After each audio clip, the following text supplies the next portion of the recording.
मेरा नाम समीर है और मैं जम्मू से श्रीनगर तक ट्रक चलाने का काम करता हूँ। कई सालों से मैं इसी रास्ते से सफ़र कर रहा हूँ, लेकिन 2018 की एक रात ने मेरी पूरी ज़िंदगी बदल दी। वो रात अब भी मेरी आंखों के सामने किसी डरावनी फिल्म की तरह ही घूमती रहती है। उस रात मौसम खराब था। श्रीनगर से माल लोड करके मैं जम्मू की ओर जा रहा था। चारों तरफ घना कोहरा छाया हुआ था और बारिश की बौछारें विंडशील्ड पर पड़ रही थी। जम्मू श्रीनगर हाईवे पर ये मौसम कोई नई बात नहीं थी, लेकिन उस रात माहौल कुछ अजीब था।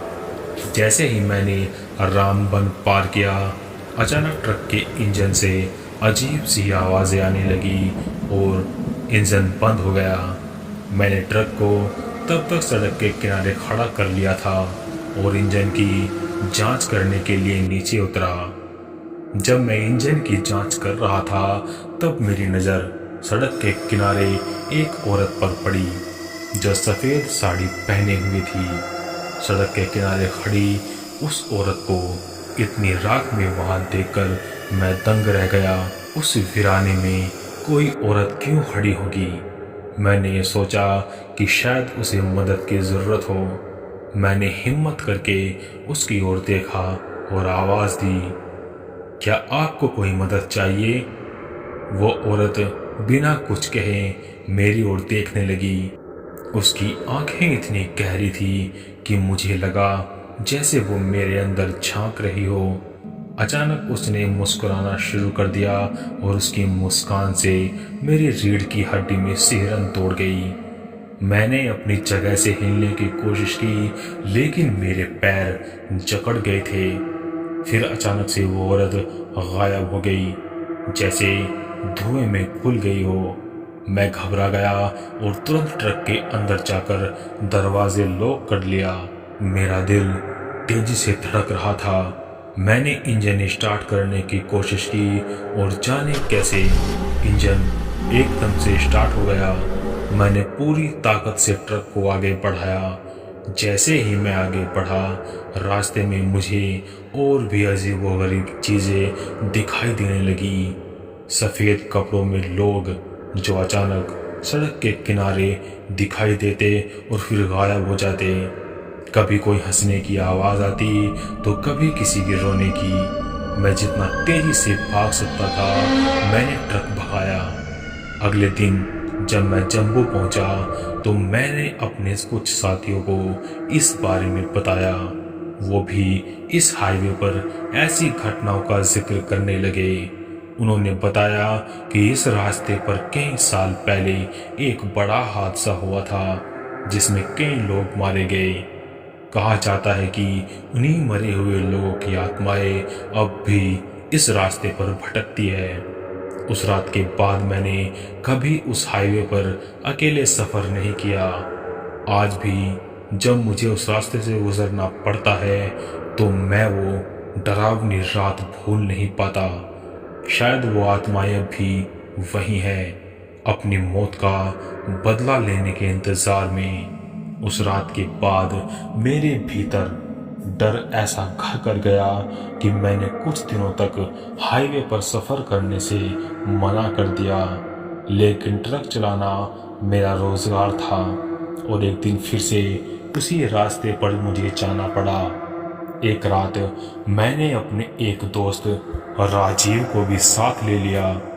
राजीव ने मेरी सारी बातें सुनी थी, लेकिन वो इन सब को अंधविश्वास मानता था। उसने कहा, समीर, ये सब तुम्हारे दिमाग का खेल है।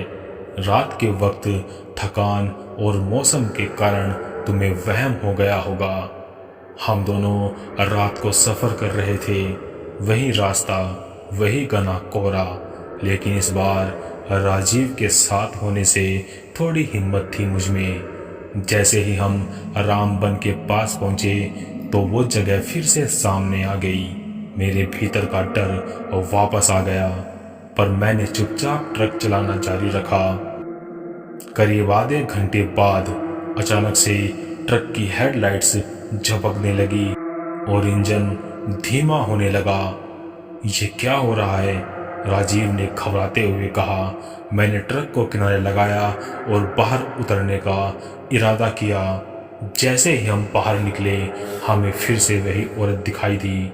इस बार राजीव ने भी उसे देखा। ये क्या है? राजीव की आवाज़ कांप रही थी। मैंने कहा, यही है वो जिसके बारे में मैंने बताया था। औरत इस बार हमारी तरफ बढ़ रही थी। उसकी चाल धीमी थी, लेकिन उसकी आंखों में एक अजब सी चमक थी। राजीव के चेहरे पर डर साफ झलक रहा था। उसने चिल्लाकर कहा, यह कोई इंसान नहीं है। हमारे सामने ही वो औरत हवा में घुलने लगी, जैसे धुआं बन रही हो। फिर उसकी जगह पर तेज ठंडी हवा ने ले ली, हमें चारों तरफ से घेर लिया। हेडलाइट्स अपने आप बंद हो गई और चारों ओर घना अंधेरा छा गया। बस अब उस औरत की हंसी चारों तरफ गूंज रही थी। राजीव डर के मारे कांपने लगा और कहा, हमें यहाँ से तुरंत निकलना होगा। मैंने ट्रक की तरफ भागते हुए कहा, ट्रक तो बंद है, कैसे निकलेंगे? अचानक से ट्रक की हेडलाइट्स फिर जल गई और इंजन चालू हो गया। बिना कुछ सोचे समझे हमने फौरन ट्रक में बैठकर हाईवे से दूर भागने की कोशिश की, लेकिन ऐसा लगा जैसे कोई अदृश्य शक्ति ट्रक को रोकने की कोशिश कर रही हो। हम दोनों प्रार्थना कर रहे थे कि ये सब जल्दी खत्म हो, लेकिन जैसे ही हम थोड़ी दूर पहुंचे, वो औरत और बाकी छायाएं अचानक गायब हो गई। कोहरा साफ हो गया और ट्रक ने तेजी पकड़ ली। हम दोनों कांपते हुए सफर तय कर रहे थे और राजीव की आंखों में वो अविश्वास और डर साफ झलक रहा था। जम्मू पहुंचते ही हम दोनों ने फैसला किया कि अब उस रास्ते पर फिर कभी नहीं जाएंगे। आज भी जब हम उन घटनाओं को याद करते हैं तो दिल में एक अजीब सा डर पैदा हो जाता है। पता नहीं वो औरत कौन थी, लेकिन ये बात तय है कि जम्मू श्रीनगर हाईवे पर कुछ ऐसा है जिसे इंसानी दिमाग समझ नहीं सकता। शायद अब वहाँ पर कुछ आत्माएं फंसी हुई है जो हर गुजरने वालों से अपना दर्द साझा करना चाहती है। उस रात के बाद से मैंने और राजीव ने उस हाईवे पर अकेले सफर करने से हाथ जोड़ लिए। आज की हमारी इस वीडियो में इतना ही।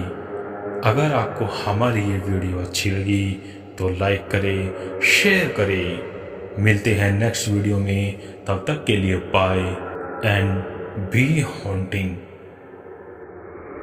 You can't hide.